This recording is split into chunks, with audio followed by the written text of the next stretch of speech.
And if you want to ask any question in between, you can always raise your hand. I will stop and then we can continue answering whatever your query is. Right? Friends, I think I would request everyone to mute. I can hear some background noise. Mr. Arvind, can you please mute?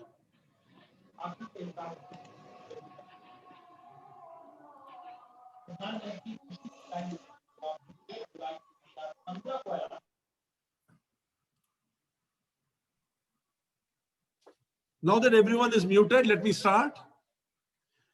My dear friends, it's a common knowledge that knowledge is very, very important for success in life.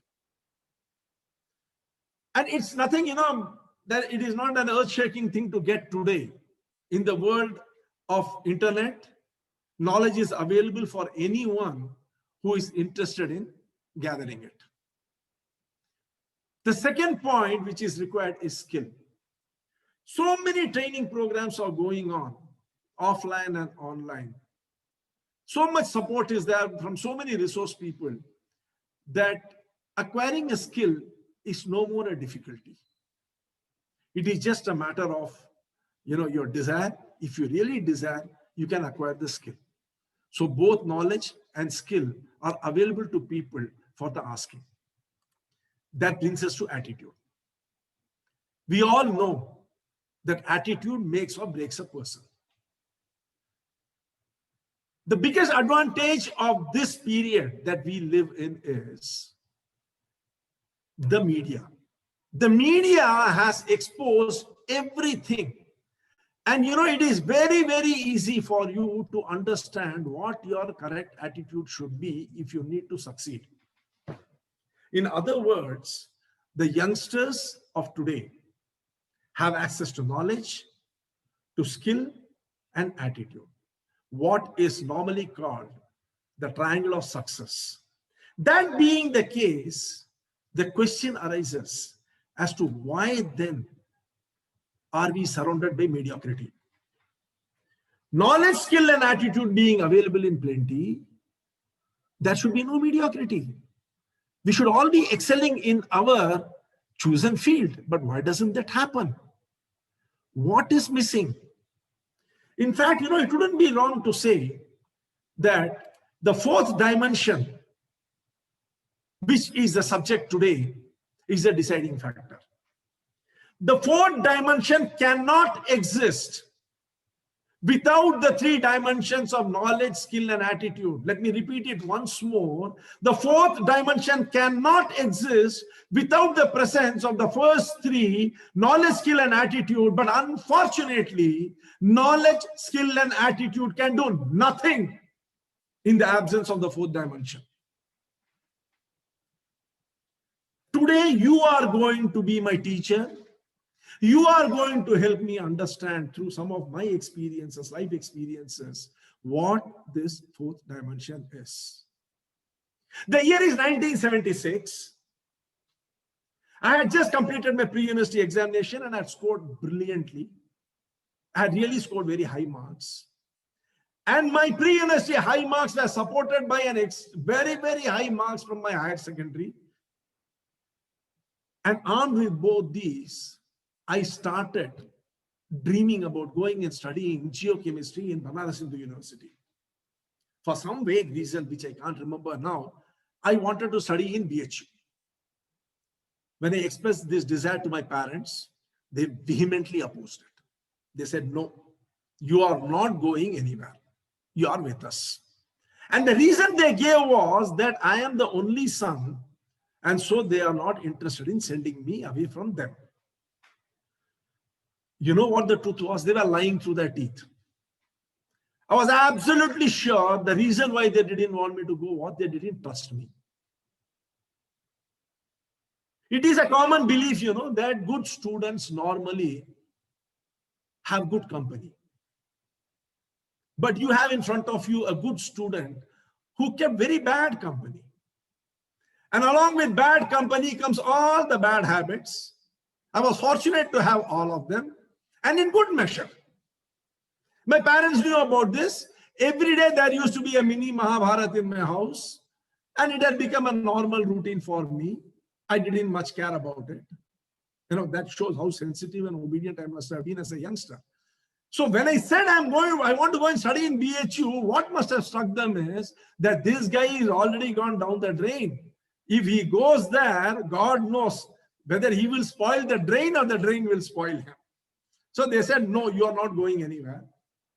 But I had taken a decision. I'm going to study geochemistry in BHU. So one afternoon, when my father was away in the office, my mother was sleeping, I packed a few clothes, took my certificates, cleaned my hands on whatever money I could find, and ran away from house to Banaras. I left a small note telling them I'm going to Banaras.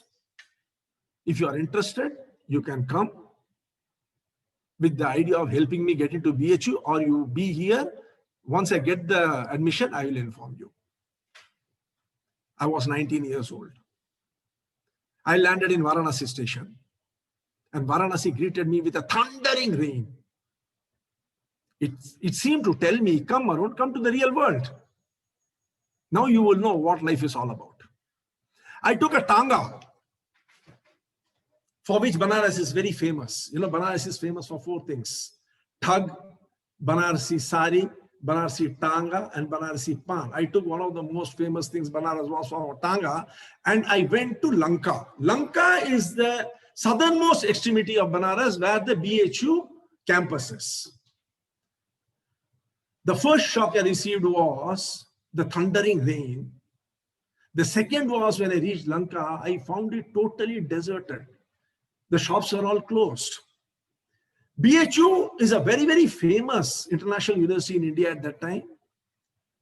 And I had expected to be bustling with people, but there was no one there. It was totally deserted. I went on the right-hand side, inside the gate is the proctor's office. I went and asked him, why is no one there? They looked at me as though they were looking at a cockroach. They said, don't you know? BHU has been shut sine die. BHU is a very, very turbulent place at that time. It was full of antisocial elements. Morarji Desai is known to have told in the Lok Sabha that BHU needs to be closed on for 20 years if it has to be weeded of all the antisocial elements. There is a record that BHU had 2 revolvers per head for every student there. And every day there used to be some sort of a problem there, and there was an election, the university election. There was firing in it, so university was shut down. Cyanide, they didn't know when it was going to open. I was shocked. I asked him, what should I do? They suggested you do one thing. You go to Dean's office, science faculty Dean's office, and find out if you can get any information. So in the same, Tanga, I went all the way to the Dean's office, asked them. They said there is absolutely no idea. For next 2-3 months, at least it is not opening. After that, we will see. You can imagine, my dear friends, here I was in an unknown city with my certificates and just some money in my pocket. And the university was closed. I go back home. But the arrogance of that 19-year-old who thought nothing doing, I am not going back. I will not go back because I will lose my face. My parents will taunt me. Ki hero banne chale the, what happened? So I said, I will somehow rough it out. I started staying here and there. I used to stay for some time in Sankat Mochan Temple, some days in Assi Ghat, some days in the station. Whatever money was there, very soon that also was spent. I started doing odd and end jobs. The one good thing I did was, I found out a gentleman, by the name Mr. Bharati, who was the editor of Amar Ujala. I requested him to keep my certificates safely. I told him what had happened. He advised me to go back, but I said, no, if you can help me by keeping these certificates, I'll be very obliged. That is a different story how I met him, but the certificates were safe. So I started roughing it out. Believe me, friends, there were days, weeks on end when I sustained myself only on tea and bun. Only on tea and bun. Those 6 months before I entered into BHU, took the admission in geochemistry, taught me much more in life than any other period of my life. It was much more than a graduate degree or a postgraduate degree for me. I was 19-year-old and thoroughly depressed, scared, worried, battling it out. One battle was with the outside world, the other battle was within me. It was during those days that I really required a comfortable, hand on my head. And I found that comfort from a 14-year-old girl. A 14-year-old girl entered into my life. Can any of you recognize her? Nadia Comaneci. Born 12th November 1961. At the age of 14, in the Montreal Summer Olympics of 1976, she went on to score 7 perfect tens on her way to 3 gold medals. She was the one who gave me the greatest solace and confidence that anything is possible in this world. And what was amazing about the 7 tens was that it was scored in 3 areas which required different expertise. The first area where she scored a 10 was in the uneven bars. And the second area was in the parallel beam. She even went on to get a medal in floor exercises. Nadia Comaneci was a phenomenon who had broken all logics. Imagine an athlete has to only run. A boxer has to box, but this gymnast had mastered 3 totally different areas of gymnastics. Leaving 1976 behind, let us move on to 1983. Another section of my life. Come join me on my journey of by far the most beautiful land on India, paralleling even Kashmir. Jawaharlal Nehru said, if there is heaven on earth, it is Kashmir. I can tell you there is another parallel heaven on earth, that is Assam. This is that land. My first posting as a medical representative was in Guwahati. In 1983, 17th of February 1983, early in the morning at 7:30, I and my boss, Mr. G.S. Prasad, took a scooter and started going to Nagaon, a district headquarters, to meet a few, important KOLs. Yes, Mr. Paul? You raised your hand? Can't hear you, Mr. Paul.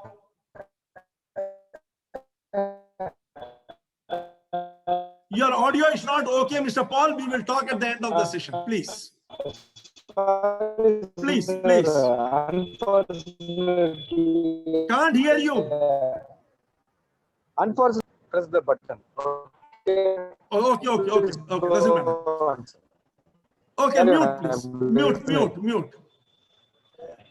On 17th of February 1983, I and Mr. G.S. Prasad, my then boss, started by scooter to go to Nagaon, a small district headquarters on the banks of Brahmaputra.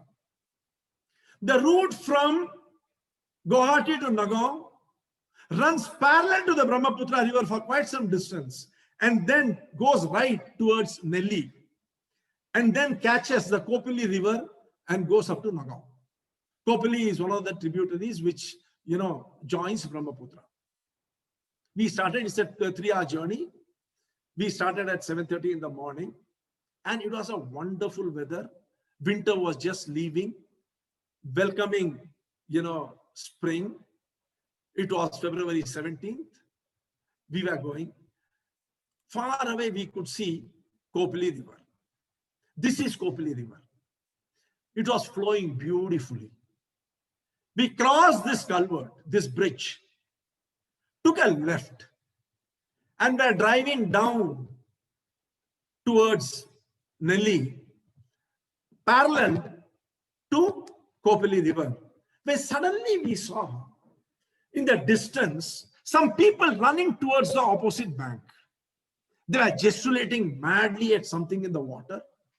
And there in the water, we could see this.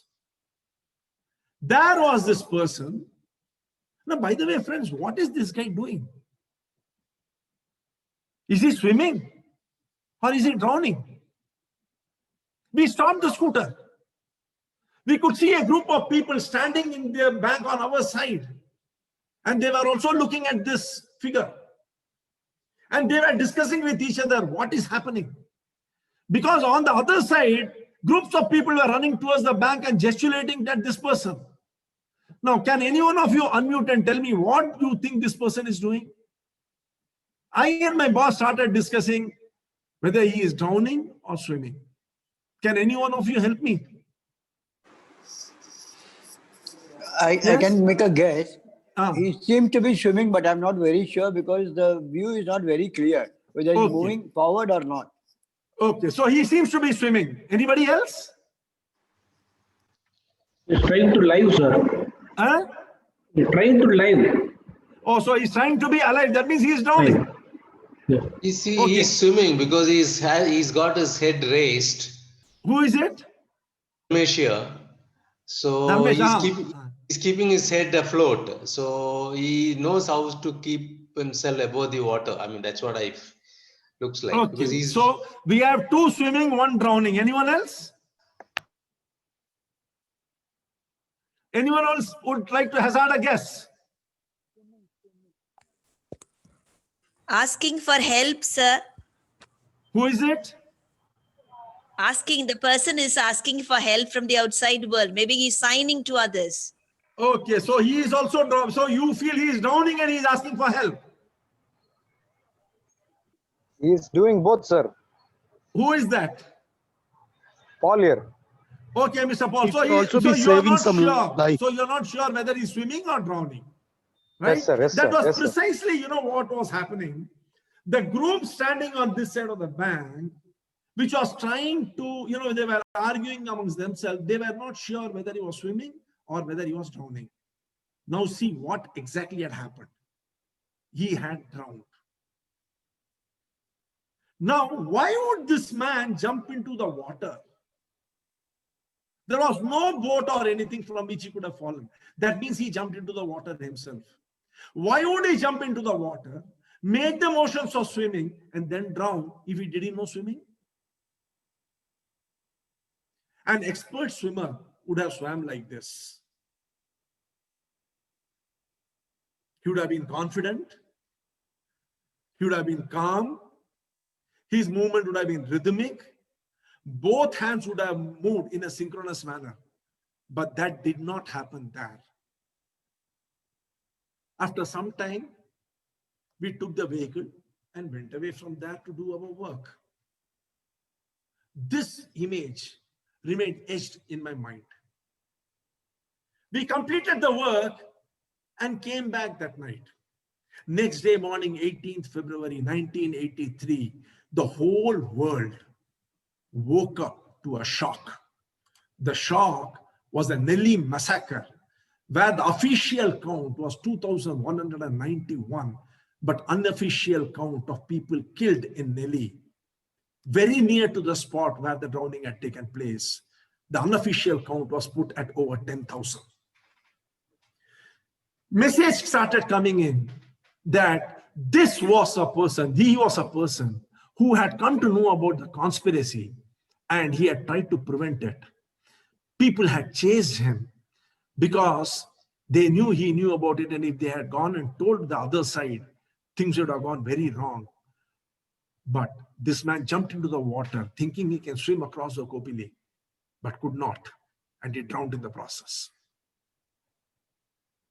The simple question arises. If he knew how to swim, why did he drown? And he had tremendous attitude. He was not even bothered of his life. He wanted to save the life of others. What greater attitude can one show? And the knowledge that such a wrong should not be allowed was also there in him. So he had the knowledge, he had the attitude, he had the skill. What went wrong? Let us leave it at here and let's move on. We come to 2018. In 2018, I was asked to make a presentation in a corporate about effective presentation. That was the topic which I was asked to speak on. Some people felt, that my presentations are very effective. And they thought, sir, why don't you come and share it with our corporate members so that, they can also learn. I went, made a presentation to them, spoke to them about how to make an effective presentation. Because in corporates, much depends upon the effectiveness of the presentation you give to your colleagues and the senior members. After the presentation, I went, changed. And as I was coming away, a lady came to me. She introduced herself. She introduced herself as Debolina and said, sir, I am a graduate who has done MBA from Chicago Booth. She immediately rose up a few notches in my eyes. Doing an MBA from Chicago Booth is no joke. She says, sir, I am with Hindustan Unilever as a senior product manager. And very recently, something happened which has me worried. I asked her, what happened? She said, sir, I had to give a presentation to the members of the board about the launch of a new product. And when I got up to give the presentation, I felt paralyzed. I couldn't say anything. And I got a very sorry figure. And since then, every time I get up, this is happening with me. I don't know what to do. Can you please help me? As she was telling this, please mute. As she was telling this, I was reminded of another incident. The incident of what had happened with Deepak. Deepak was an IIM Ahmedabad graduate.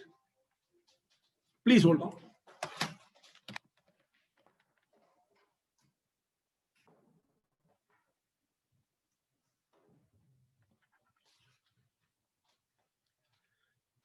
Sorry, the battery was going off, so I had to get it charged. Deepak was an IIM Ahmedabad graduate. And he was interested in mastering his public speaking skills. So he had joined a very premier institute in Chennai, which was conducting Train the Trainer course. What he narrated to me, I am now going to be narrating to you. This Train the Trainer course is a very effective course. This company, which was there doing it, was very renowned. They had a very good faculty. They were offering the Train the Trainer to professionals, and they were conducting it on weekends. 4 hours every weekend, 2 hours in the morning, 2 hours in the evening, or Saturday and Sunday. And for 3 months, the batch was not very big. There were about 25 people in the batch. So it was a close-knit batch. For the first week, it was all very formal. It was a very heterogeneous group, young, old, from all, caste, creed, religion, language, people were there.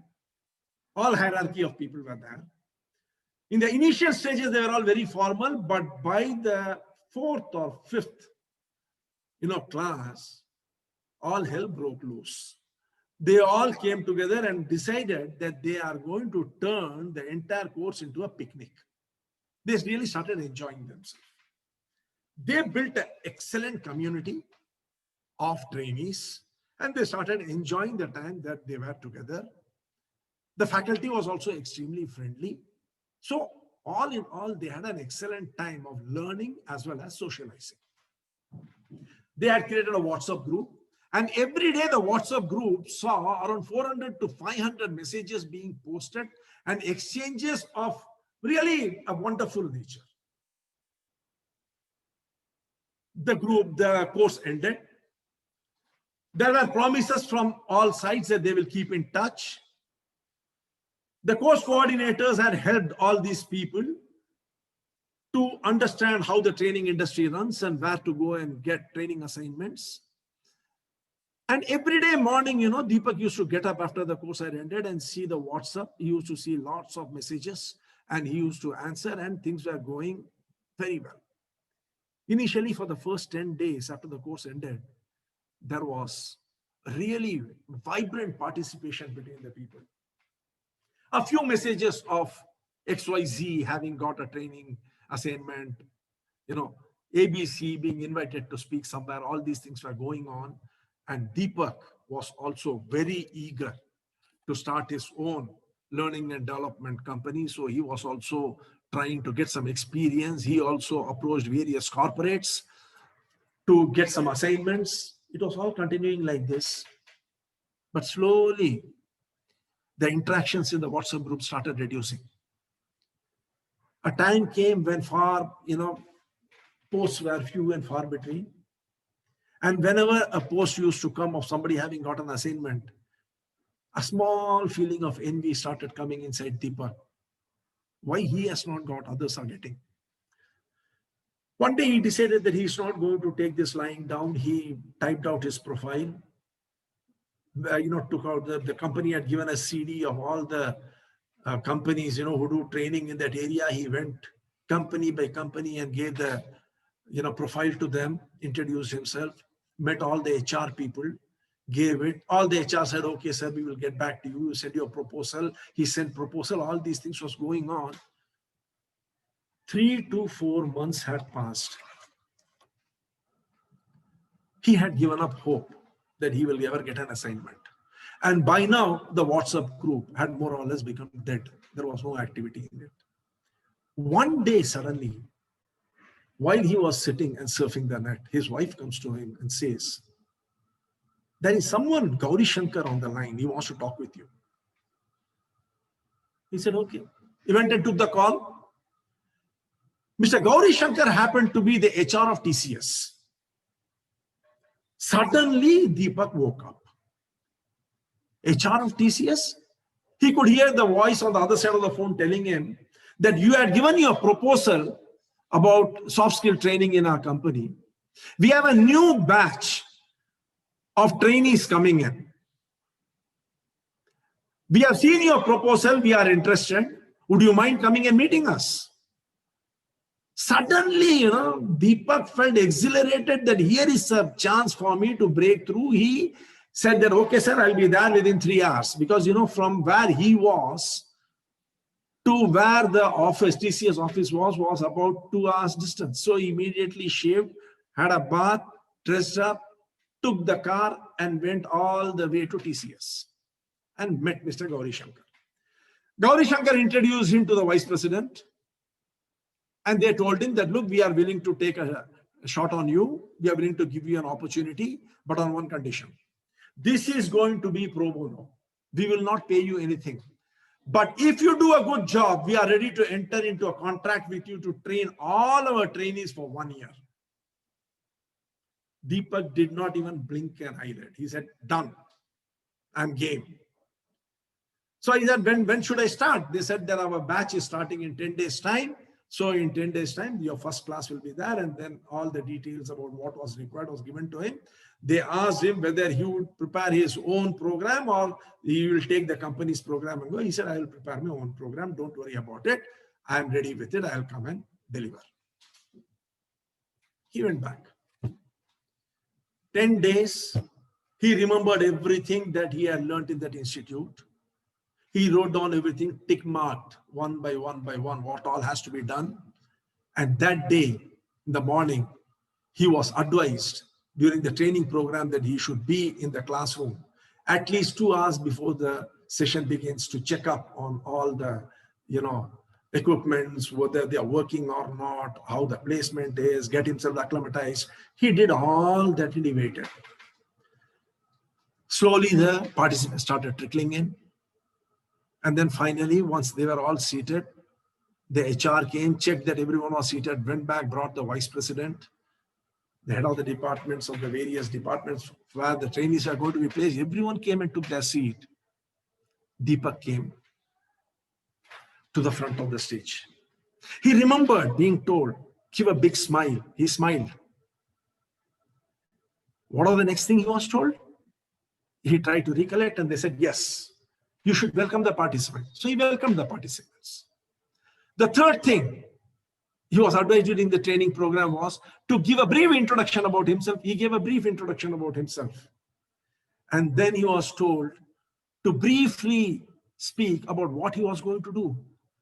He briefly spoke about what he was going to do. And there he froze. Try as much as he wanted. He could not recollect what he was supposed to do after that. He was standing frozen in front of 30 odd trainees. The HOD, the head of the departments, were looking at him. The HR was looking at him. The vice president was looking at him. First, there was a look of patience in their face. That turned into concern and then into irritation. You can well imagine, friends, Deepak cut a very sorry figure. The whole session collapsed. He came away. Debolina was shocked. She said, this really happened? I said, yes. I said, this really happened. She said, you mean to tell me that this man who has done his MBA from IIM Ahmedabad could not talk to a group of trainees? I was looking bemused at her. She had forgotten what had happened to her. I said, yes, he could not talk. She said, you mean to tell me that from the period that the training ended to the time he got an assignment, there were 120 odd days, and all along he was only planning and dreaming, but never. There she stopped. I could see on her face a look of comprehension. Suddenly it had struck her. What had gone wrong with Deepak?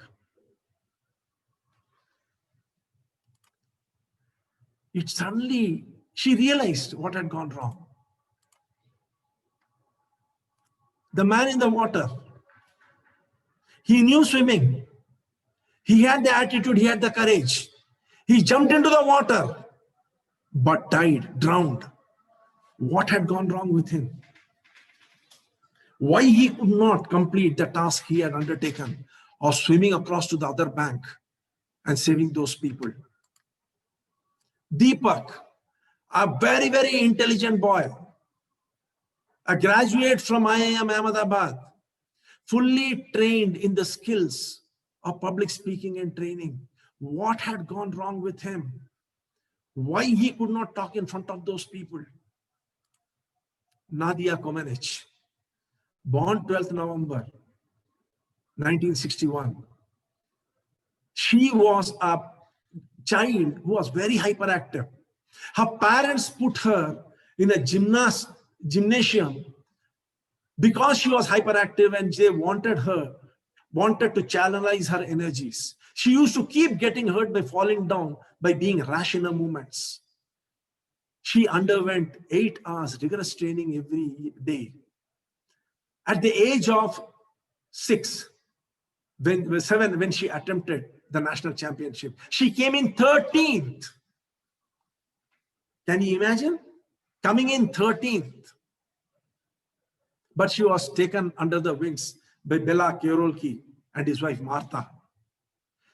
A 7-year-old in 7 years went on to score 710 and 3 gold medals. How did she master it? What is it that made her master? Can any one of you guess? What is that 4th dimension? It's Dharmesh here. Yes, Dharmesh. It's all about rehearsing and practicing as many times as possible. There are people who are able to do things instantly, but that's not the case for many of us. Yeah. So some person perhaps has to do it 10 times, some person perhaps has to do the same thing another 20 times. So it's all to do with, how much you need to practice to come up to that level. Excellent. Anyone else? Sir, Yes. shall I add something? Who is it? Suresh. Yes, Suresh. I feel that it is more about working on his visual and mind to be a winner rather than delivering whatever that is there. It's something like a game of tennis coaching. We talk about how mind has got a role on winning rather than practice. Yeah. Anyone else? So Deepak Verma here. Yes, Deepak ji. Sir, what I believe is continuously practicing, learning about your strengths, and during practice, whatever you find that you need to improve. So again, feedback on improvement, working on the feedback, again practicing, again working on the feedback from the coach or from friends, again working continuously. This improvement comes on. And then when you get an improvement, then you need to find out the benchmarks which have been created. So see those benchmarks and try to cross those benchmarks so that you can come to pinnacle of that particular thing. Anybody else? Thank you, Deepak. Sir, Anandakrishnan, sir. Yes, Can I Mr. say? Anandakrishnan. One by Sir, one. Yes, Mr. Anandakrishnan. Yeah. Sir, it is the belief, sir. If you don't believe, you cannot perform. She believes that she'll win. So it's a strong belief that only drove her, sir. Okay. Anybody else? Sir, Yeah, Anand can I say? Padmanabhan? Yes, please. Oh, Mr. Deepak. Yeah, it is confidence and belief in oneself. Okay. Confidence and belief in oneself. Yes. Now, anyone else? Anand Padmanabhan, sir. Yes, Mr. Padmanabhan. It is primarily the Determination, belief sir, system. determination. It is the belief system. Okay. Anybody else? Determination and how you sustain throughout. Okay. How you sustain. Yes. Anyone else? Yeah, Dharmesh, one more attempt. Yeah. Yes, it is ultimately practice, but the practice is to get rid of the fear of failure. It's better. We have to understand that we have to fail, and then once you fail, then you move to the next ladder of learning again. So, and then this happens even in selling as well, especially in insurance selling. So if I keep planning all the theories and then if I don't go and practice in front of the client, and there I need to be prepared for the failure. And when I encounter about 10-15 failures, then I know how to get to the next customer in a better manner. So we improve each time. So it's a practice with to get rid of the failure as well, because failure also brings a person to the point of numbness. I've seen that personally. When you have that fear of failure, then there's a numbness that comes in. The entire system freezes you. So these are all my take on the subject here. Yeah. Anyone else? Perseverance, sir. Arvind, sir. Huh? Perseverance. Who is it? Arvind, sir. Yes, Mr. Arvind. Tell me. Yeah, perseverance. Perseverance. Yes. Very good. So, Yes. Anyone else?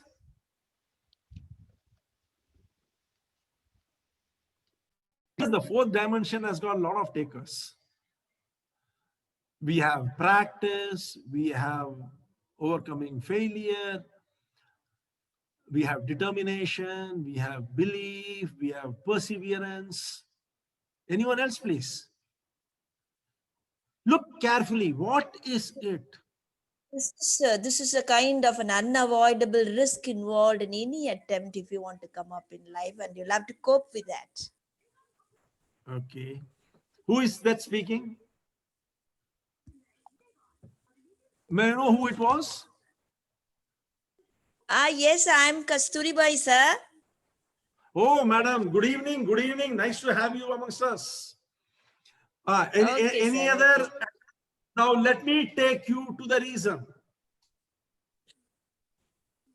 It is the fourth dimension which could have prevented all the things.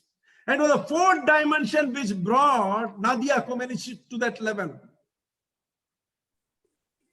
What is this fourth dimension? How many of you recognize this person? Benjamin S. Bloom. Have you heard of him? Has anyone here heard of Benjamin S. Bloom? No, sir. No, sir.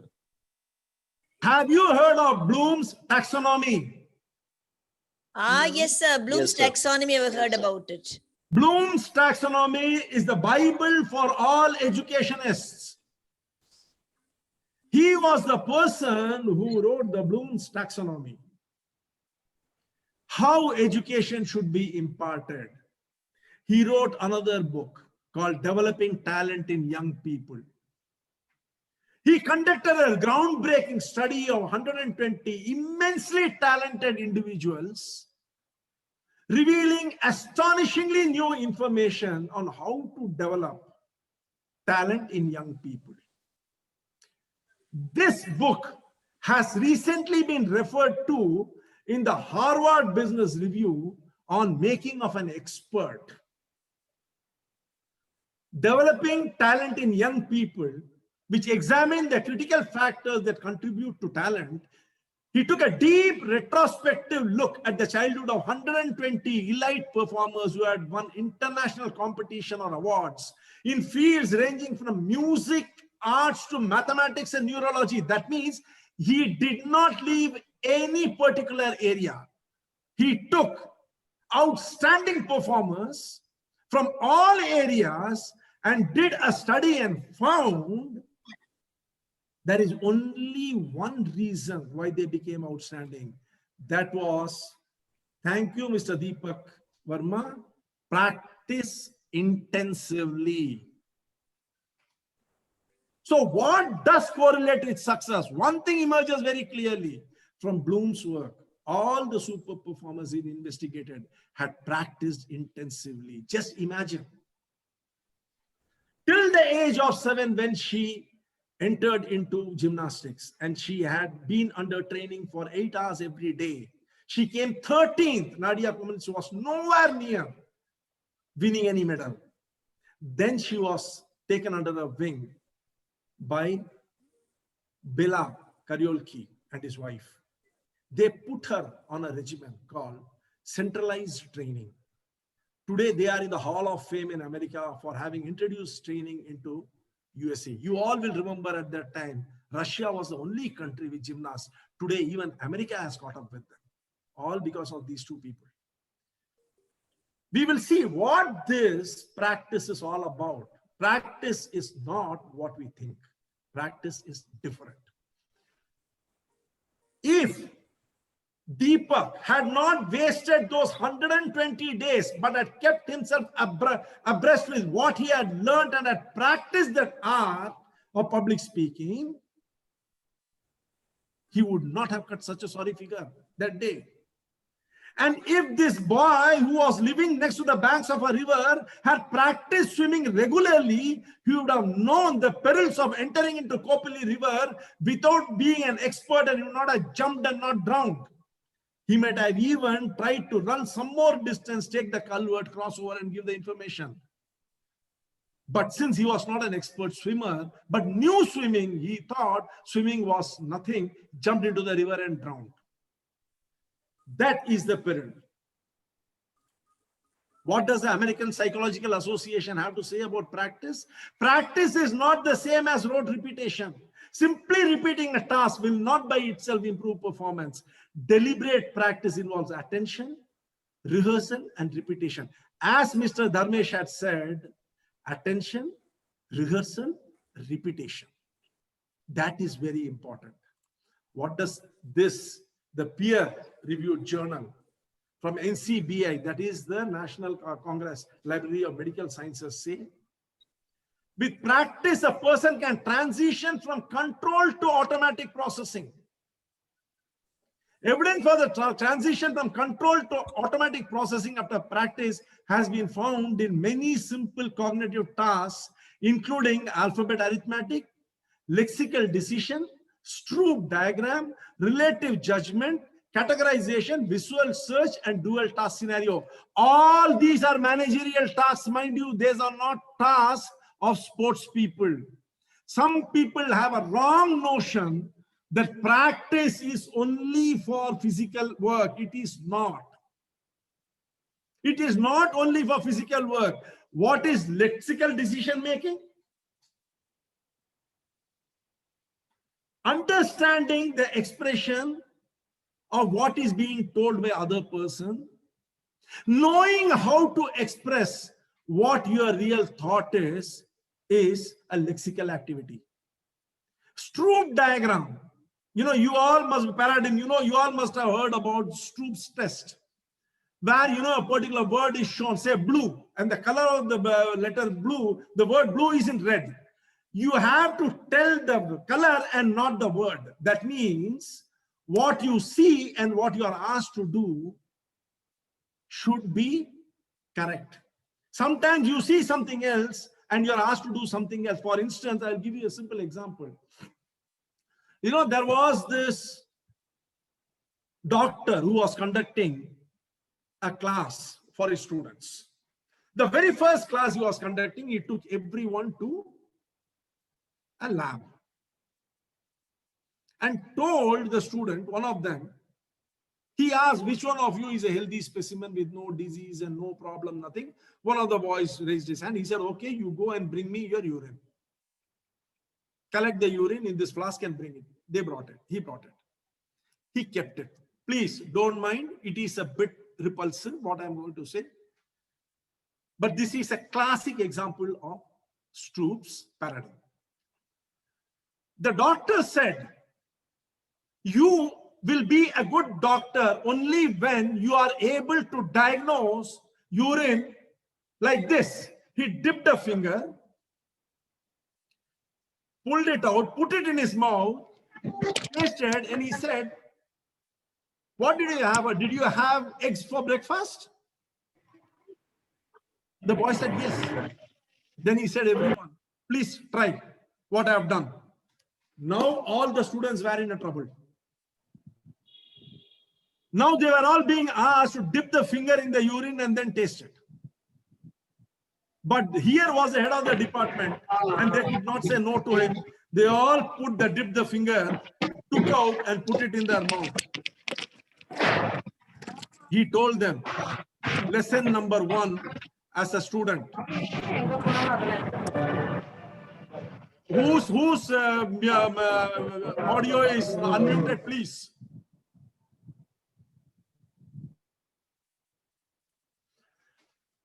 He told them, lesson number 1, be attentive in class. You are going to be dealing with lives of people and you cannot afford to be inattentive. They said, why, sir? He said, you did not observe. I put my ring finger in, but tasted my forefinger. You all put the same finger and tasted it. This is a classic example of Stroop. As a manager, you have to be very attentive in observing your surrounding. And that comes only with practice.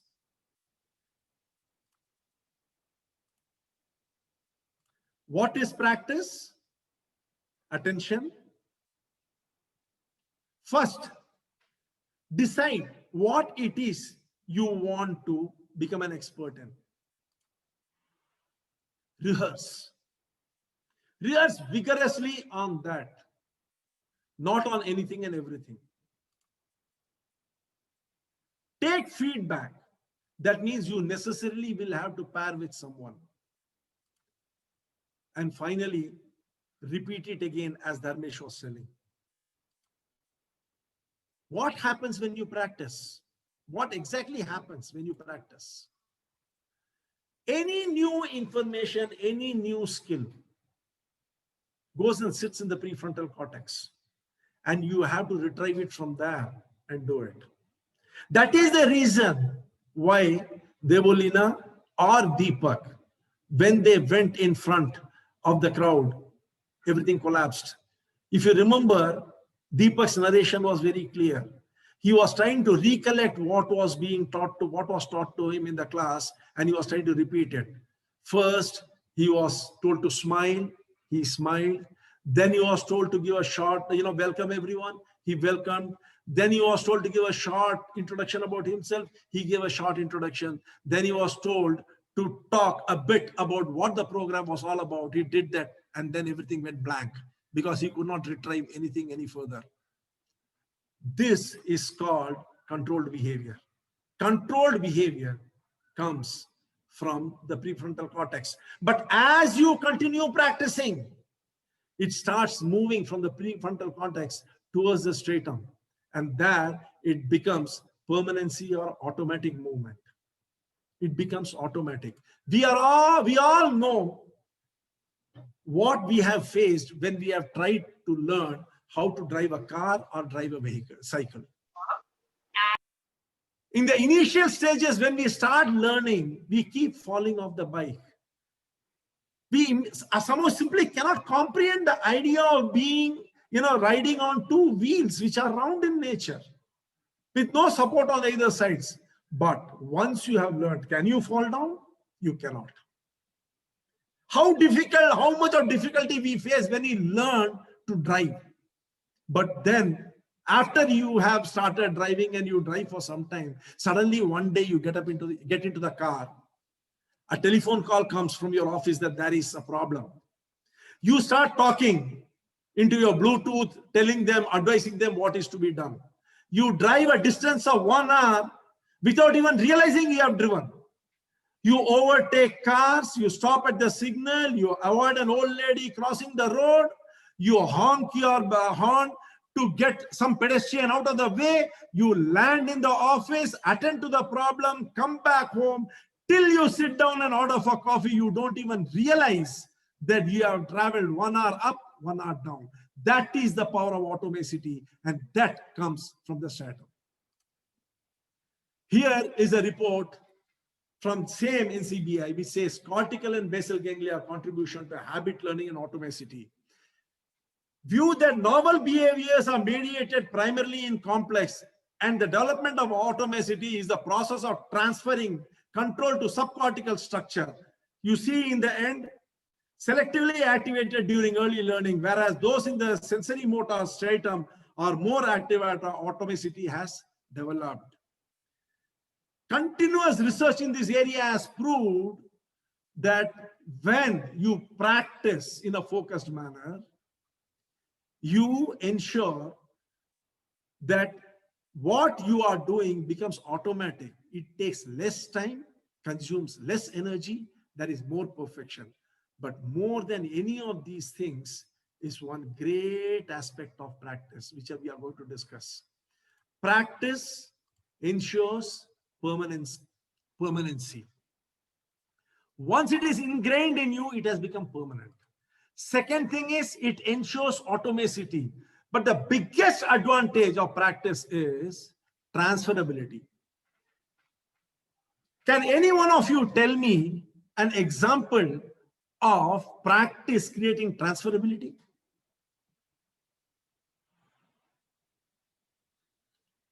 Am I seeing any answers? Yeah, I think it is unconsciously doing what you've learned. Who is it? Dharmesh again. Sorry, Dharmesh. yes, yeah. Okay. Yeah. Earlier we are conscious about our lack of expertise, and then we practice. Then we are conscious about what we have learned, and then we do unconsciously. That is automacity. What you will learn. That is automacity. Transferability, I am asking. This is the area which is most important with practice. I think it's using the same approach to basically gather a new skill. Who is it? Samyak Desai. Very correct, Samyak. Transferability is the ability of developing capability in different areas where this skill can be applied. For instance, Nadia Comaneci is a classic example. She used her gymnastic skills for uneven bars, for parallel beam, for follow exercises. All the three. Second thing is, most of us must have heard this statement when we were in school: practice your mathematics. You don't read mathematics, you practice. The more you solve problems, the more of an expert you become. Whatever type of problem is given to you, you automatically do it. This is the ability of transferability. Then another very big advantage is practice makes you appear to be an expert. Because it is an automatic reaction to the situation, you appear to be an expert.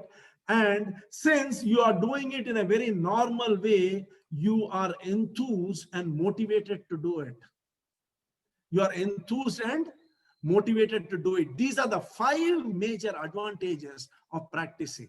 You ensure permanency, you ensure automaticity, you ensure transferability of that skill to various areas, you ensure you appear as an expert, and above all, you are highly motivated and enthused to do it. You will be willing to jump into anything and everything associated with it without fear or favor. You'll say, let me give it a shot. Because ultimately, you know, you are an expert in it. Maybe you are being asked to do something else a bit differently. Let us try and see. The difference between ordinary and extraordinary is practice.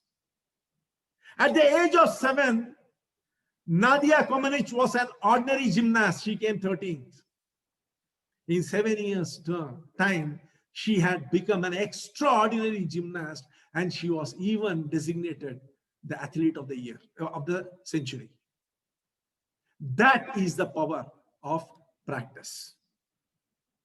So how do we practice?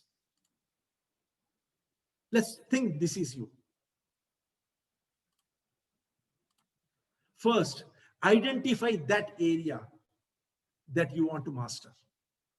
Let us say you want to master the art of greeting people with the open heart, with the open smile. Now, many people find it very difficult to greet people whom they don't know. Let us say you want to, whatever you want to master, you identify that.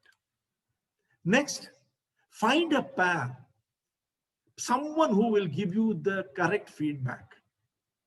Someone who will give you candid feedback, genuine feedback, will not say something just for the sake of satisfying and pleasing you. Then, implement what you have decided to master. Start working on it. Measure the improvement you are making on a day-to-day basis. Realign it based upon the measurements that you achieve, and then repeat the whole process again.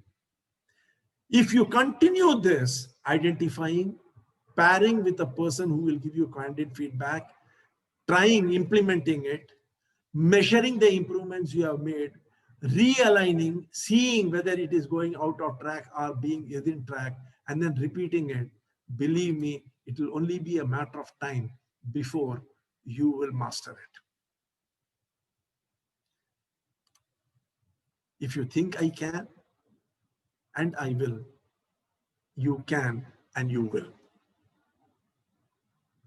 My dear friends, all the knowledge, all the skill, and all the good attitude that you have will not deliver the results if you don't practice what you have decided to master. If you practice it, you will definitely master it. Thank you. I'm open for questions. Sir, I'm sure you would have heard about the inner game of tennis from Timothy Galway. I have not heard, Mr. Hello? Suresh. I have not heard. One second. Can, Am I audible? yeah, you're audible. Please. Right. There is one particular book called as The Inner Game of Tennis by Timothy Galway. Okay, but can you just message it to me if you don't mind on the WhatsApp? Yeah, please. Sure. Yeah, please. I would love to read that book since you recommended. Yeah, I will do that, sir. I'll do Please, that. please. Basically, what exactly? It's the basic book from which the coaching industry itself formed. Okay. what it talked about is this Timothy Galway was a tennis coach. Yes. What he did, 56 of his students, he made them to practice tennis, and 6 of them, he made them to imagine as though they are playing the tennis like a virtual, the ball will come towards them and they will Visualization. imagine how they, Visualization. yeah, visualization with practice. Okay. It's not just mere visualization. Movement also, they have to make it hand and body movement according to the ball that is coming. What Something like he shadow did, practicing. yeah, maybe you can call that way shadow practicing. But what exactly emerged out of that was at the end of 6 weeks, when he made those who practiced and those who actually visualized and practiced not on the court but off the court were almost similar in their skills. Possible. And he did this not only in tennis but also in basketball, and that is exactly where they identified that a talent which can be visualized and a mind game, that's called as mind game of tennis by Timothy Galway. You send it to me, I will read it. I'll definitely read it. It's a very good input. Yeah, please. That would make a thing, it will add to it. It's not just only practice, it is practice with, they are able to visualize, get internalized, and then feel that winning on that particular game. All the three has to be combined. Okay. Good. Yeah. Anybody else? Sir, I want to share a point, Ananta Krishnan. Tell me, Mr. Anantakrishnan. Sir, you have given all the points in an order, and how finally you said once you become an expert, you will start enjoying it. And I have a doubt whether is it because they are experts, they keep on practicing, or is it the practice which really made them expert? I've seen some legends, whether it is the thousandth time or all, every time they sincerely sit and rehearse, practice, then they perform. Is it because the continuous practice has developed a habit, or is it because they enjoy and do it? That legends, expert, continuously practice. You see, I'll tell you one thing. Practice will bring about passion. Because when you start excelling in something, it becomes very addictive. You want to do it again and again. Sure. Because you know you are good at it. When you are good at it, you want to do something which will give you satisfaction, isn't it? Will you try to do something at which you are bad, or you will try to do something at which you are good? Naturally good. Then where does the question come of not doing something at which you have gained mastery?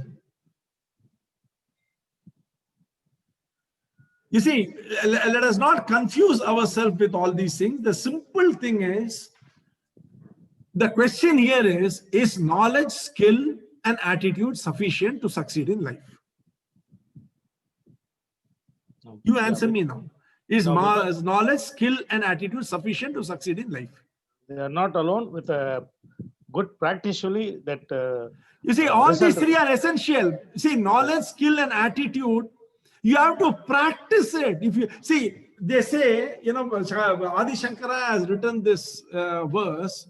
Satsangatve nitsangatvam, nitsangatve nirmohatvam, nirmohatve nischalatatvam, nischalatatve jivan mukti. What does it mean? It means if you keep good company, then your life you will, you know, complete it in a fulfilling manner. That's what in short it means. Correct. Why is he insisting on good company? That will have a good influence. What is this thing called influence? See, when you are in the company of good people, you will practice good things which they are doing. Correct. You will practice good speech, respectful speech. You will practice respectful behavior. You will practice compassionate behavior. You will be helpful. When you practice all these things, your life becomes like that. See, ultimately, if you take a good man and put him in the company of bad people, he will become bad. Correct. See, I am a classic example. When I was in college, I used to smoke, I used to drink, I used to play cards, everything I used to do. I got married. And you know, they say, what even the God cannot achieve, wife achieves. She did. She stopped everything in me. It is 36 years since I even touched a drop of alcohol or I smoked a cigarette. It was the company which decided, na? Yes. So you see, what you practice, you become. If you practice it with sincerity, you will definitely succeed. Why I'm telling this is, employee engagement can be a theory. You can all attend my class program and then say, he speaks so well, so much of takeaway, this, that. Don't go and practice anything, it will all be a waste. What is the use? I'm not conducting this program to get accolades from you. Tell me. But if you practice even a bit, you will become a master in it. Then that mastery will feed you to become a master in something else. That's how the chain starts. Right. You understand what I mean? Right, sir. It's not only mere presence or mere company, the continuous practice. Yes, your continuous practice. See, I will tell you, there is this organization called MILT, M-I-L-T, McGrath Institute of Leadership Training. They have a community of wonderful people. I'm telling you, I have met a few of them. I know a number of them, and they're all great human beings. I happened to ask one of their, senior members, can you tell me what makes MILT such a great organization? He told me that, sir, we bring transformation in people. I said, how? By training. I said, no, that is not how MILT has become such a great organization. He was shocked. Just imagine a person who has been years and years and years in MILT, who is drenched in MILT. He is being told by a non-Miltonian that the transformational training being given is not the reason for the greatness of MILT. After hearing this session, can you tell me what is the greatness of MILT? I will tell you. The greatness of MILT is the alumni. They have an alumni where they meet every month, and every one of them, they keep talking about all these behavioral things which they have been taught. They are encouraged to practice it. They are encouraged to speak about it. They are encouraged to interact with each other on those grounds. And that makes MILT such a great foundation, because slowly when all the same thing, philosophy of satsangatve nitsangatvam. Nitsangatve nirmohatvam. Nirmohatve Nischalatatvam, Nischalatatve, Jivan Mukti. When again and again and again in that alumni platform, these things are spoken, these things are encouraged to be expressed, these things are encouraged to be practiced, what happens? Practice makes perfect. Right. These Miltonians become a living epitome of what they are teaching, what they are preaching, and they perfect the art of what MILT stands for. This is the advantage of practice. You see, if you go deeper, you will realize that at the core of every success is practice. Nothing else. If you practice, you will succeed. You cannot fail at any cost. You cannot. Nothing can stop you from success if you practice and build yourself. Try it and see. Proof of the pudding in the eating. Proof of the pudding is in the eating. Try it. See, you have all attended employee engagement. Take one aspect of that employee engagement and try it. I was talking to Mr. Manikandan today. He said, we are still discussing. Okay, he is practicing discussing. Maybe, the relationship will become better between the people who are discussing. But what will happen to the employee engagement plan? How long are we going to discuss? Are we going to practice even a single thing? Yes, any questions, please?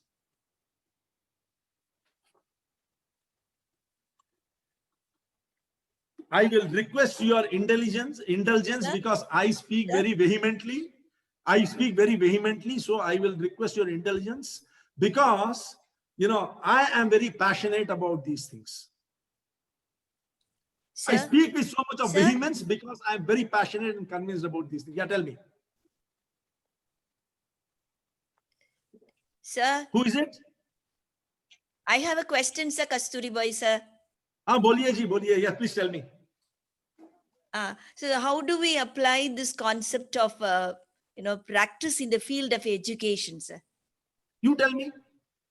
What is it you want to improve in education? See. Yes. Now, because if we say Madam, practice, if you don't mind, you are an educationist, right? Huh? You are an Pardon, sir? educationist. You are an educationist, Yes, right? I'm a teacher. Okay, you are a retired teacher. So in which area you want to improve?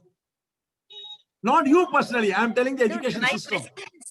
My question is, we have to constantly encourage the students to practice whatever the teacher says or whatever is found in the book now. When they do it, we call it rote learning. We rather demean it and they say rote learning is not advised. So how do we substitute this rote learning in the concept of practice as you recommended to the field of success? You see, one simple thing that you can do as a teacher is, whatever you teach, take a feedback from them as to how it is applicable to their life. Let them identify areas. Can everyone mute, please? We can hear background noise and it disturbs everyone. Please don't do that. Okay, you see, when we teach something, you can ask them, whatever you are teaching, that how it is applicable in your life. Try to find out which are the areas where this is applicable. Make them use their mind. Let them think. You see, rote learning is forcing someone. You know, it is something like physics and applied physics. What is applied physics? Yes. The theories of physics applied to real life is applied physics. Similarly, whatever you teach, you see, one of the reasons why many students find it very difficult to qualify for MBA through the GRE and GMAT is because GRE and GMAT is all about applied subject. Yes. It is not rote. Okay. This is where taxonomy, Bloom's taxonomy helps, you mean to say, sir? I'm not talking about Bloom's taxonomy at all. No, you were telling about... See, Bloom's taxonomy, the higher quadrants, they talk about applied, isn't it? Is application, you Yes, remember, application. you understand.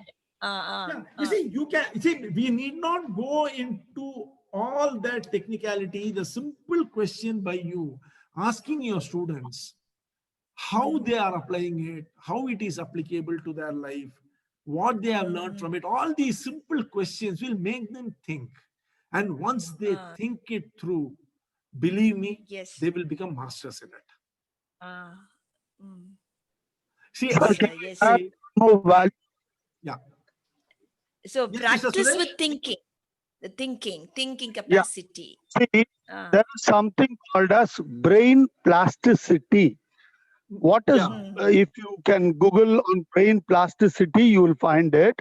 What it says is, when you repeatedly do something, new neural paths are formed even when a particular path is blocked, and thereby emerges a neural pathway of memory which helps the individual to perform and increases brain performance. It's called as brain plasticity. It is called neuroplasticity. Yeah, neuroplasticity or brain plasticity. Yeah, you are right. Absolutely. This is, there are a lot of, study where, there has been brain surgery after accident, a portion of the brain has got Exactly. What you have said is regrow it. You're right.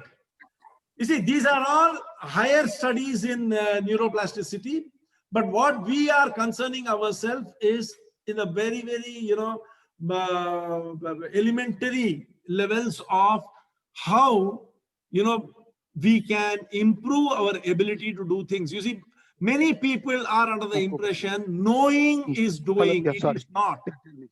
Knowing is not doing. Doing is doing. Knowing is not doing.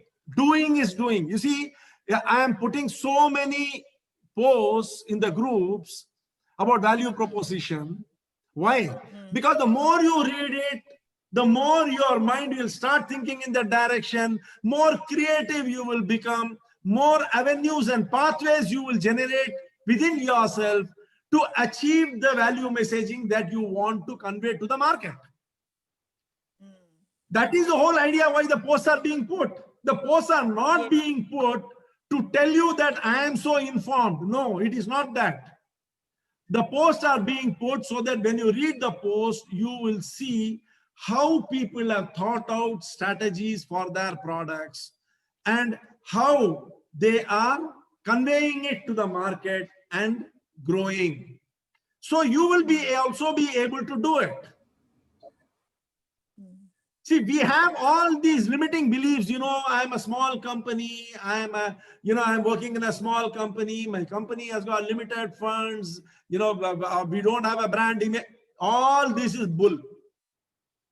All this is bull. What we lack is the commitment to sit and think. That is what we lack.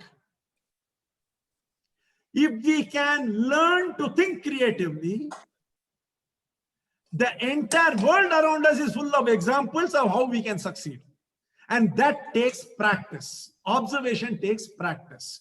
What I'm trying to tell here is, all the employee engagement theories or examples will go to waste if you are only going to listen to it and not try and implement it. You practice it.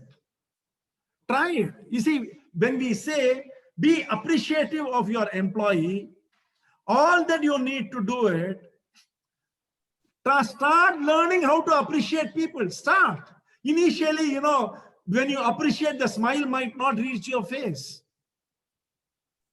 Then slowly the smile will reach the face, but it will not reach the eyes. Then the smile will reach the face, the smile will reach the eyes. And then the very way you approach the person to appreciate will convey to him that you are appreciating him. It's all mastering. You will master it by practicing.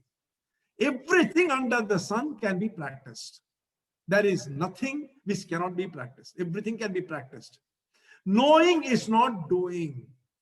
Doing is doing. Do it. Yes.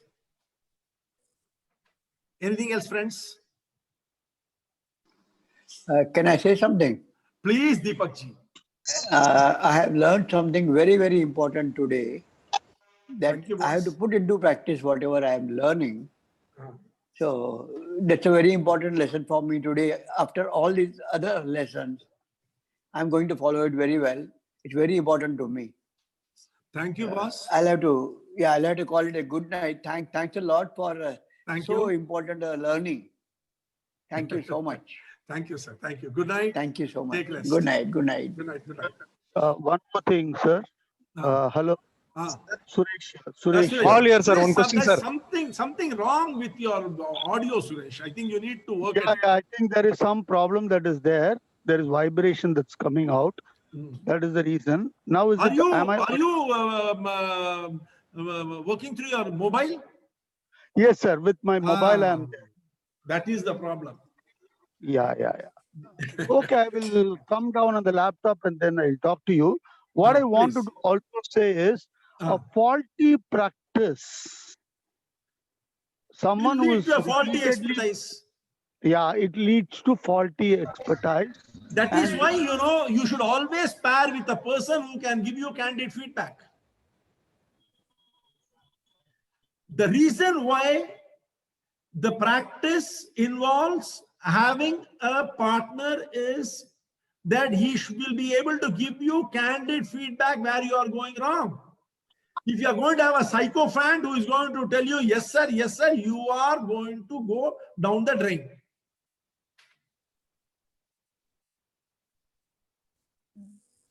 Yes, Mr. Paul, you wanted to say something? Sir, my question is how to practice continuously, sir. I have a problem with that. Why? Now that is what you first need How to to practice on. continuously. I'll tell you, you forget the practice part. First practice on removing the thought that anything is a problem. There is no problem in anything. If you want to master something, you'll have to practice. What is it you want to master? Tell me. Sir, I want to master, I want to become a trainer, sir, with good communication. That is my ambition. Then what is, you are communicating well. Practice. I will ask you a simple question. How was my delivery? Very effective, sir. Very clear and effective.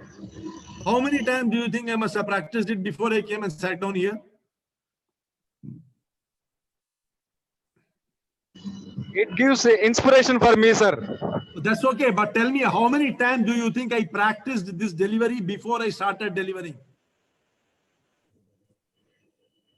Many times, sir. Many times. If I can take the trouble of practicing a product which I have prepared, why? Because I want it to be effective. If you want to be an effective trainer, if you want to be a transformative trainer, what does the word transform mean? Transcend current formation.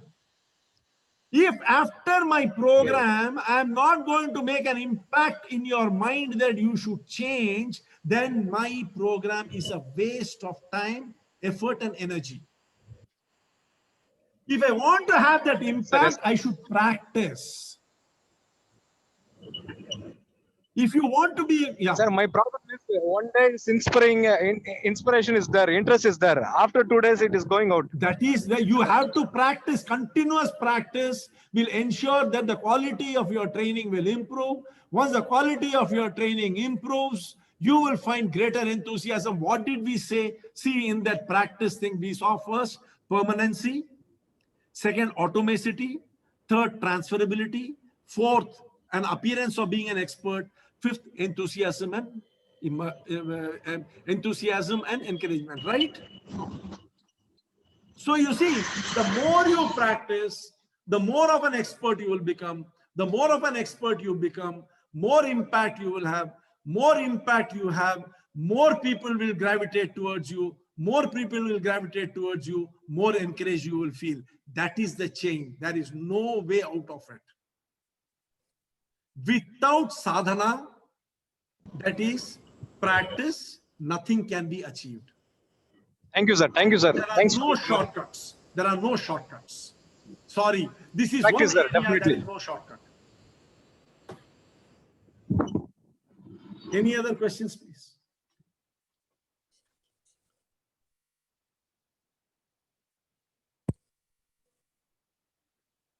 Sir? Yes, Sir? yes. Yes, this is a kind of supplementing what the other gentleman had said. In case of any drudgery or lack of confidence, supposing you keep up your attitude that I just want to be effective, I want to be a master, I want to create an impact upon my listener. If you have that kind of attitude, nothing will take away your interest from getting yourself intensely trained or practiced. Am I correct, sir? See, I'll tell you, the mind is a very funny thing. You know, it gives you what you want. When you say, I want to be a master, what is the presupposition in it?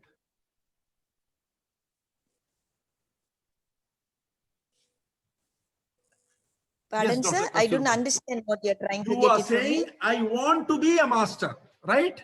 No.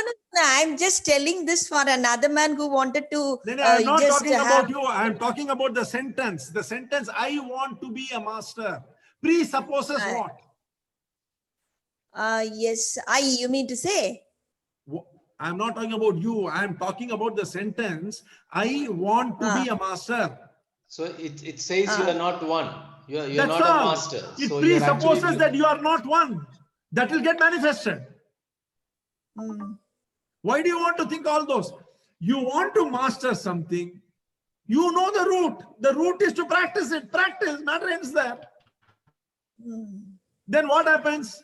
Let us say you grade mastery from 0 to 100. When you begin, you are a 0 master. After some time, you become a 1 master, then 2 master, 3, 4, 5, 6. At one stage, you will be a 100 master. There is no question of want. Practice, madam. Nothing else is required. All these, see, you can't play psychological games with your psyche. It knows you better than anybody. No, sir, I'm telling you, at that time, a good attitude will enable you to have good practice. I'm telling the role of attitude in enabling you to go for practice. See, I'm only telling you attitude, that. very frankly speaking, if you ask me individually, don't mind my saying this, attitude is a highly overrated subject. Oh. What is this meaning of attitude? What exactly? For saying things, people say a lot of things. A person can have a particular attitude under a particular circumstances. Circumstances changes, the attitude changes. Am I right or wrong? Yes, definitely. Then why is his attitude positive or negative? Is he having a Both, good it can attitude be or a bad positive, attitude? it can be negative. So when there is a possibility of both, why talk about it? You have a particular skill. You have a particular requirement. You have to master it. Practice. Yes. Leave everything else. You understand what I mean? Yes. Why get into all these attitude and other things? Because you see, if I make a statement, there are many people who will not like it. That's why I'm not making any statement about attitude. You see, about knowledge, it is said, knowledge is the ever-increasing circle of ignorance. The more you know, the more you realize, the more you don't know. What do you say about knowledge? Yes, yes, கற்றது கைமண்ணளவு கல்லாதது உலகளவு. No, that is there. So you see, ultimately, all these things are good in theory. But the only thing which will see, you tell me one thing. What is Sachin Tendulkar's qualification?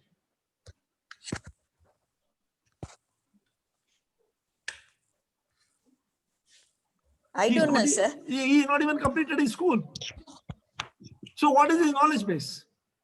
Other than cricket, what does he know? Even in cricket, what does he know other than to play? There is so much of science behind, playing cricket. But it is not necessary. He is the god of cricket because he has practiced. Kapil Dev didn't even know English. But Kapil Dev is Kapil Dev because of his practice. What do you think must have been the knowledge base of Nadia Comaneci when she, got 14 gold, when at the age of 14, she scored 7 10s and 3 gold medals.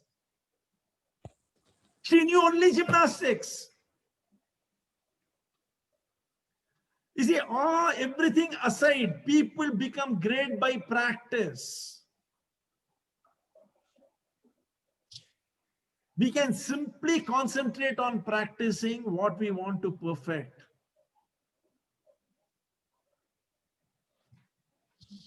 Sir, Manoj here. Yes, Mr. Manoj. Thanks for coming. Good evening. I will not. Sir, just a small question. Jack of all, master of master none. of none.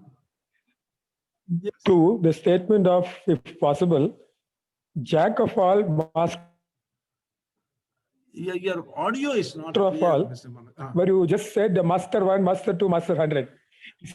No, I'm telling in one particular thing. You see, it is something like this. Okay, I'll ask you a question. There is a glass half full of water. Is it sensible? No, I'll ask you. Jack There is a of glass. master 3, master 100. Okay. No, no, you see, it is the master of none, jack of all trades, and all these things are all excellent, quotations. For quotations, they are excellent. I've got no, objection to these quotations. But in life, you will always be recognized for the mastery that you have. Common people are not known. It is the uncommon, extraordinary people who are remembered. 130 crore Indians. How many do you remember? Only those handful of people who have achieved something of great achievement in this world. Very few. Right? Very few. So only then see, why don't we be like that? Why can't we achieve that greatness through practice? That is in our hand now. See, like our great Abdul Kalam said, dreams are not what you see with eyes closed. Dreams are those which you see with eyes open. And how are you going to manifest those dreams if you don't practice what is required to manifest it? By reading books and books and books on cardiology, can you do a heart operation? By reading tons and tons of books on swimming, can you go and jump into the water? We can. Even if you know how to swim, that what happened to that fellow in Kopili will only happen. He will drown. Statistics says that the highest number of people who drown are swimmers. Every year, lakhs of people die of drowning in this country, and nearly 70 to 80% of people who know how to swim.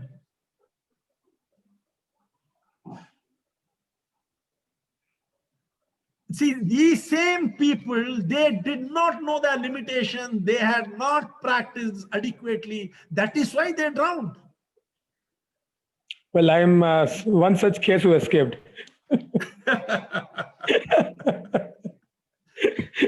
Barely escaped due to another person who was swimming beside me. Be careful. Don't play with water. That's all I can say. So that's exactly the case in my... Yeah. Whatever, 20 years back. You see, as I was telling Mr. Manoj, for attitude, whenever people talk of attitude to me, I give them an example. You have a glass half full of water. Now tell me, what will a positive attitude person say? What will a negative attitude person say? This is a question for everybody. Can you all please try and answer this question? Yes, sir. Fellow says half empty is pessimistic, sir. And fellow says half full is an optimistic. The half which is empty. Who is it? Tell me. Yes, sir. Positive people will be very glad about it is at least half. And the negative people will worry about half glass which is empty. This is the difference. Okay. Anybody else? Half glass is positive thinking, half empty is negative thinking. Okay.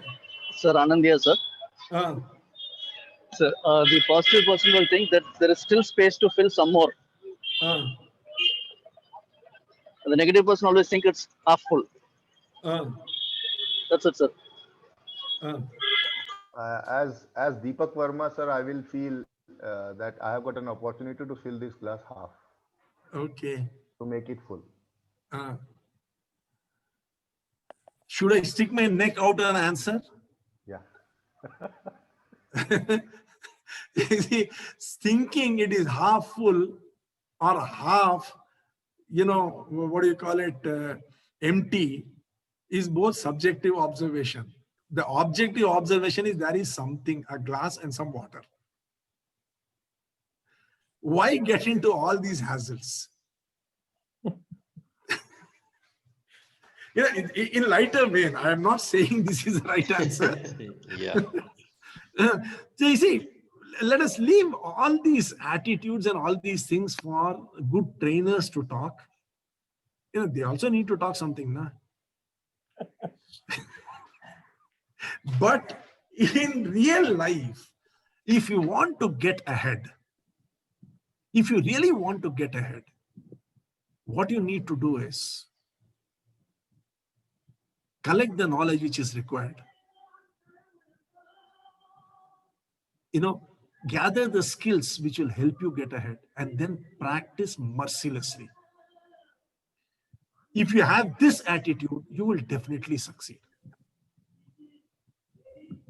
Because it is practice which gives substance to attitude, knowledge, and skill. Imagine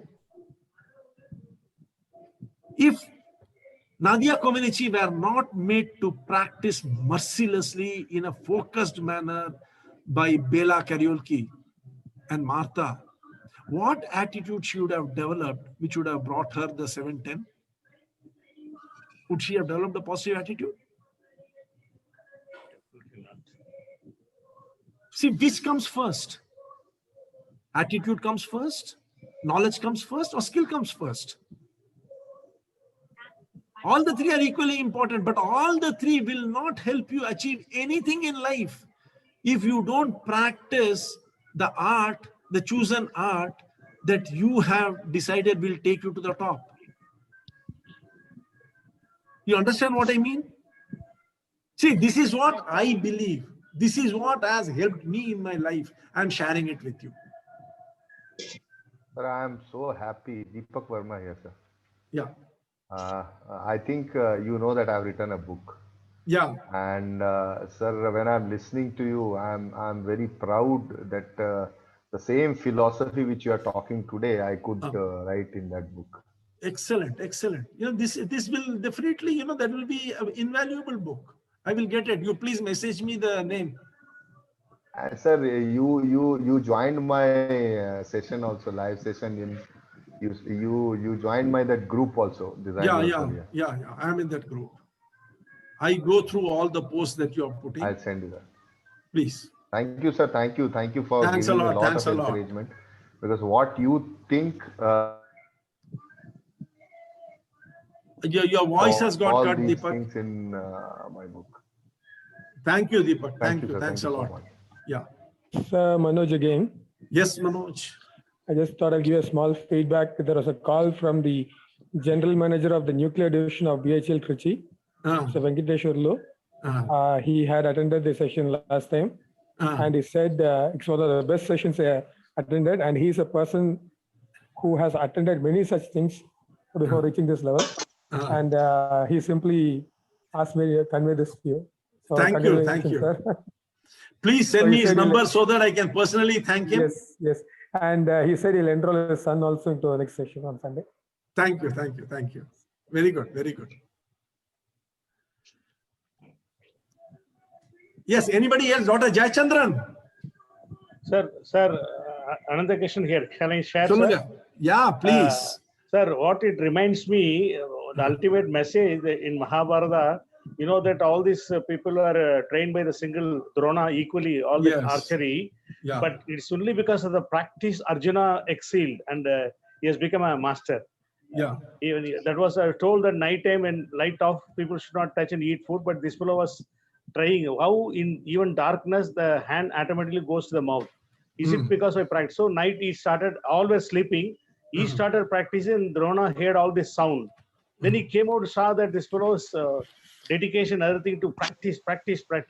Then he realized he must be the real archer. So in spite of skill, knowledge, and attitude, the practice really makes a man a real hero. There is a greater hero than Arjuna in the Mahabharata? Yeah, Ekalaiva is there, sir. Correct. He is the epitome of practice. Absolutely. Without seeing his guru, he kept a statue and he started practicing. Absolutely epitome of practice. Right, sir. Practice makes perfect. If you want to perfect something in life, practice. Absolutely, sir.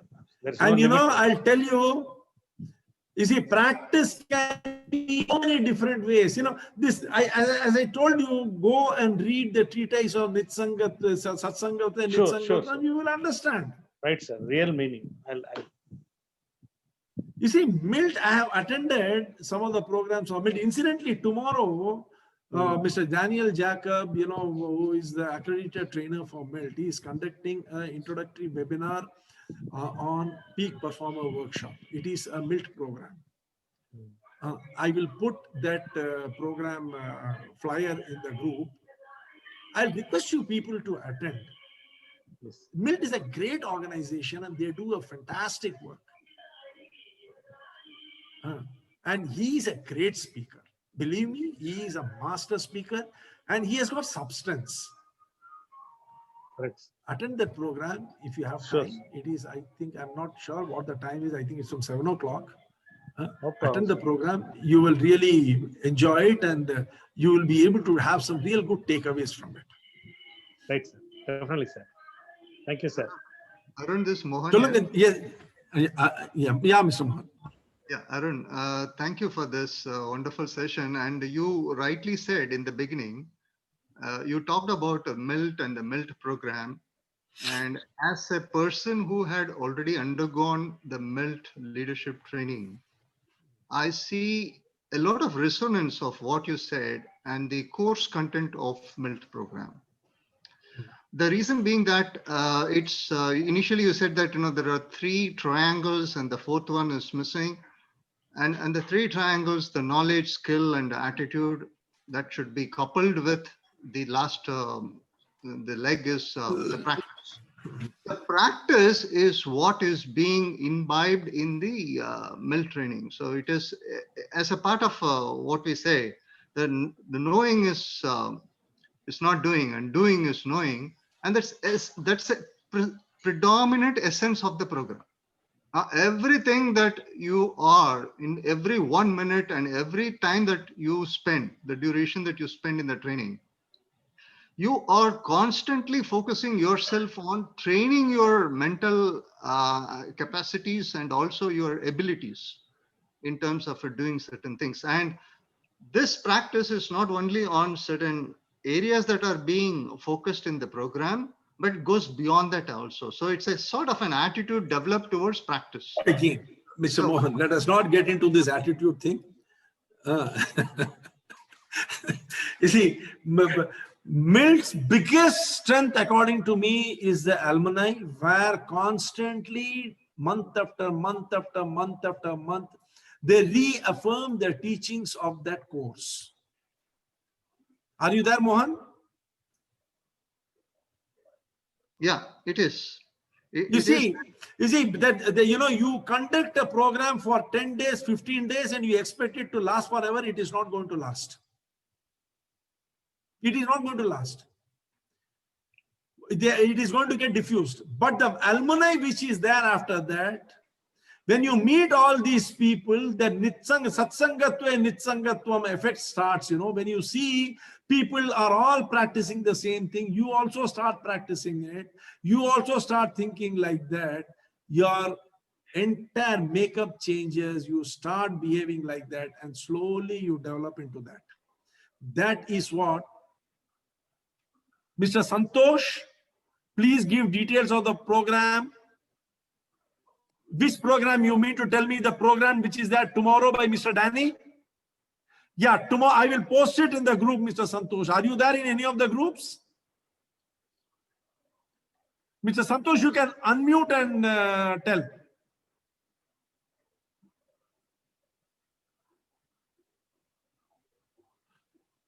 In which group are you there, Mr. Santosh? Which group are you there, Mr. Santosh?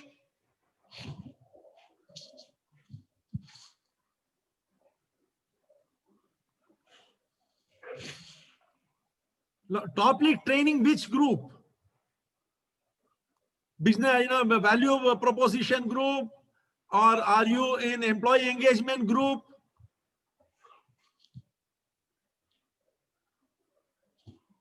I will post it in all the groups. Tonight I will post it in all the groups. Tomorrow the program is employee engagement. You will get it. Tomorrow you will get it. Don't worry.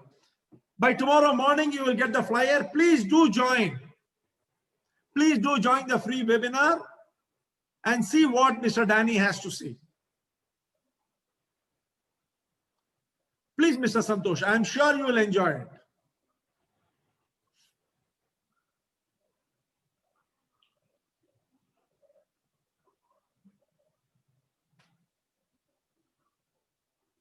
Mr. Paul, you want to ask something? Yes, sir. Yes, sir. Yeah, tell me, Mr. Paul. Sir, as you said, practice is important. So I want to know more about practice. Is it any session is going to conduct in Chennai?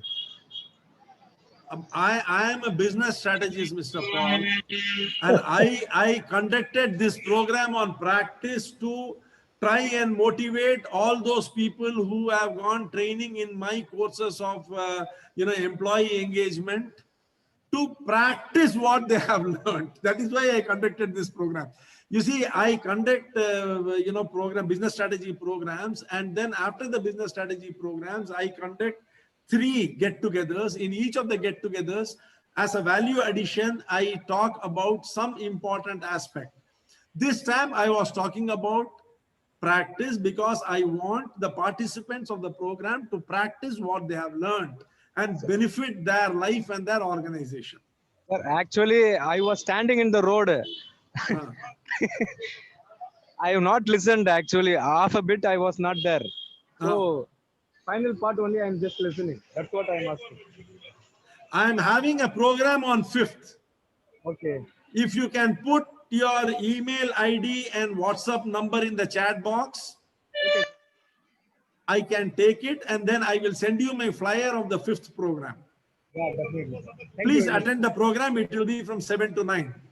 Definitely, sir. Definitely. Okay. Which city are you from, Mr. Paul? From Chennai, sir. Chennai. Chennai. Okay. Please come. Yes, sir.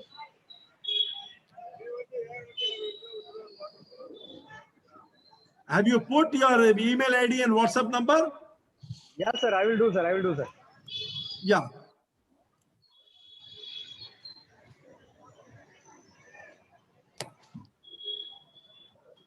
Anybody else?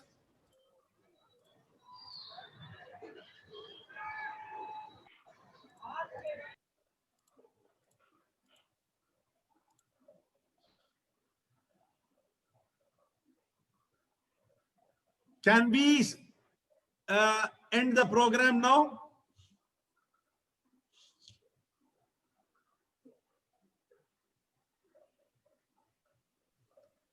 If there are no more questions,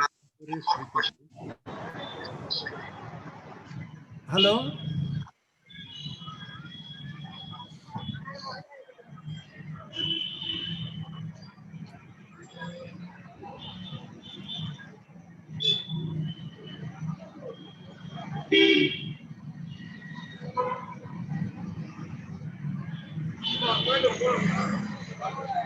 Okay, then we will close for the day. Good night. Thanks a lot for coming. Good night, sir. Thank you, sir. Good night. Good night. Good night. Thank you. Right, sir. Thank you.